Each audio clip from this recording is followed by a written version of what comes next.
Welcome to a course on calculus. We have discussed about the topological definition of continuity in the previous lecture, and in this lecture we are going to continue the same. So the topological definition of continuity was defined with the help of open sets in the previous lecture, right? So it may be defined with the help of open sets or closed sets. Both are equivalent, right? So that is what we are going to do in this lecture. Okay. So initially what we have seen, a function f of a metric space x into another metric space y is continuous if and only if f inverse of v is open in x for all set v in y. Okay, here what we are, this was the exact definition. Instead of v we have written c here, that's it, right?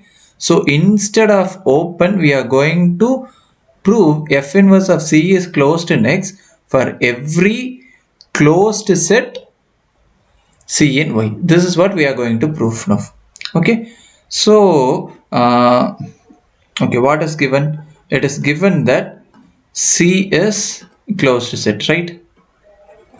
C is a closed set, which means C complement is open. Okay, whatever may be the closed set that you take in the subspace Y, you will get your C complement to be open. So F is continuous if and only if F inverse of C complement is open where in X for all open sets C complement in Y. So this directly follows from the theorem that we have seen in the previous lecture. Okay. Now we have to say something. F inverse of C complement, the whole complement is closed. This is what we need to prove. Okay, once we prove this, the proof is done for this corollary. Okay, how can we do this? It is very trivial that f inverse of c complement is same as that of f inverse of c the whole complement. Okay, since the function is continuous, this follows trivially. Okay, if this is so, what f inverse of c complement the whole complement means f inverse of c complement, and we have the whole complement. Okay, the inner part we replace with this and the outer part we have this. So this is what? This is f inverse of simply c. So whenever the set is open, this is closed, right? So this is closed in X, and this completes the proof of this corollary. Okay. Next we are going to do the algebra of continuous functions. Okay. Hope you remember the algebra of functions. That what do we mean by the algebra of functions? That is when we add two functions. This is by doing the element wise addition. Okay.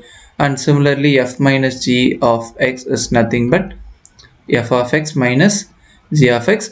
This function f and g has to be defined at all the points of x. Even if it is not defined at all the points, okay, here we assume that the function f is defined from e to x. Okay, this function g is also defined from e to x or y. Okay, be it anything. Some set e to x. This is some subset of a metric space x. So this is what we have. Suppose in a particular point f is defined but g is not defined, in the sense we cannot define f plus g. Okay, the similar goes way. Suppose we take this function f is defined from e to y and g is defined from some f to y, in the sense f plus g can be defined. Okay, this can be defined on what set? Defined on E intersection F.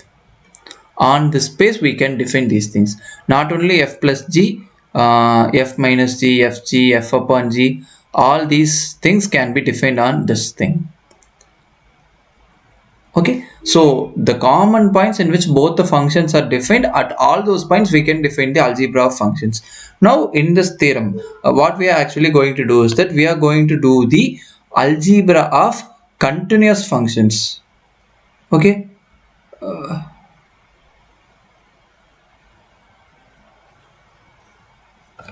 sorry. Okay, algebra of continuous functions is what we are going to do in this theorem. What is given? F and G are continuous functions on a metric space if F and G are continuous functions on X. This means this F and G are continuous at all points of X. Okay, let me take an arbitrary point in X, let that be P. Okay, then by the continuity, what am I going to get? So I am going to make use of one of the definitions or equivalent statements of continuity. That is, limit x approaches P, f of x is same as that of f of P. Right? And similarly, limit x approaches P, g of x is same as that of g of P. This follows from the continuity of these two functions. And we know that algebra of limits hold true. Therefore, what are we going to get? Limit x approaches P, f plus g of x is nothing but limit x approaches P of f of x plus limit x approaches P of g of x. The first part is nothing but simply f of P, right? And the second part is g of P. It is same as that of evaluating the function at the point P. So this proves the continuity of the function f plus g. Similarly, we may easily prove limit x approaches P, f g of x is f of P, g of P, and what? Limit x approaches P, f upon g of x is same as that of f of P upon g of B. Right? The continuity trivially follows from the algebra of limits. Okay, and this completes the proof of this theorem. Right? Thank you for watching.